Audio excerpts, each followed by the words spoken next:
C'est sous un temps gris qu'aujourd'hui je suis allé voir mon psychanalyste, pour savoir si ce que je faisais était vraiment utile, et pour avoir des réponses à mes questions. Bonjour Léonard.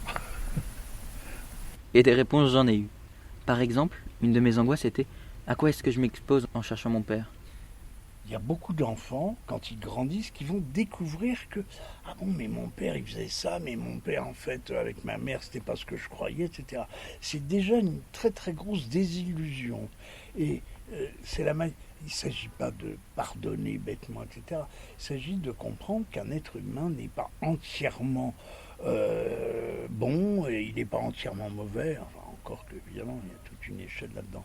Donc je ne peux pas vous dire qu'a priori il y aurait des obstacles infranchissables pour quelqu'un qui voudrait connaître son père.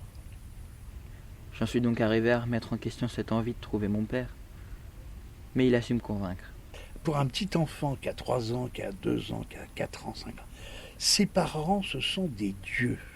Et quand il va grandir, quand il va avoir 11, 12, 13 et puis 14, 15 ans, il va découvrir que son père et sa mère n'étaient pas ses idoles qu'il avait quand il était tout enfant. Alors évidemment, il en prend, vulgairement, il en prend un coup, c'est-à-dire, et c'est d'ailleurs aussi pour ça qu'il se révolte, qu'il s'indigne, qu'il a des conflits avec son père ou avec sa mère, parce qu'il découvre que ce ne sont pas des divinités. Et en même temps, c'est ce qui va le rendre beaucoup plus humain lui-même. Donc, j'avais besoin de trouver mon père, pour l'engueuler. L'engueuler de ne pas être le dieu de mes rêves. Mais pas seulement. Ce que peut pas supporter un être humain, c'est de se dire je suis le fils d'un spermatozoïde et d'un ovule. Ça n'existe pas dans aucune société. Oui, biologiquement, bien entendu.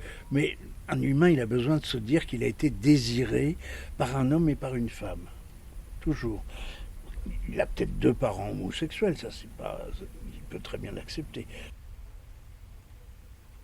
Il fallait que je le retrouve pour l'engueuler, mais aussi vérifier qu'il me désirait, même s'il ne voulait pas m'éduquer.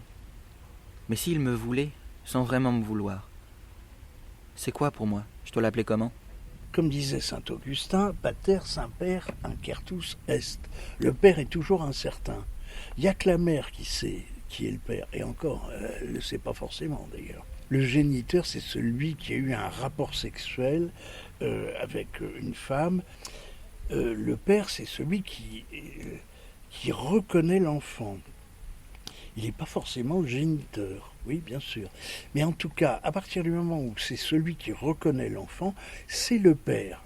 Il prend en charge la responsabilité de l'éducation de l'enfant.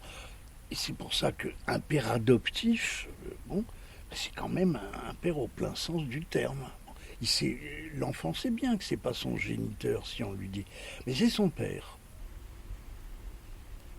Alors je suis à la recherche de mon géniteur. Eh ben c'est compliqué cette affaire. Je ferais peut-être mieux d'arrêter de le chercher. Si ça se trouve, il est même mauvais.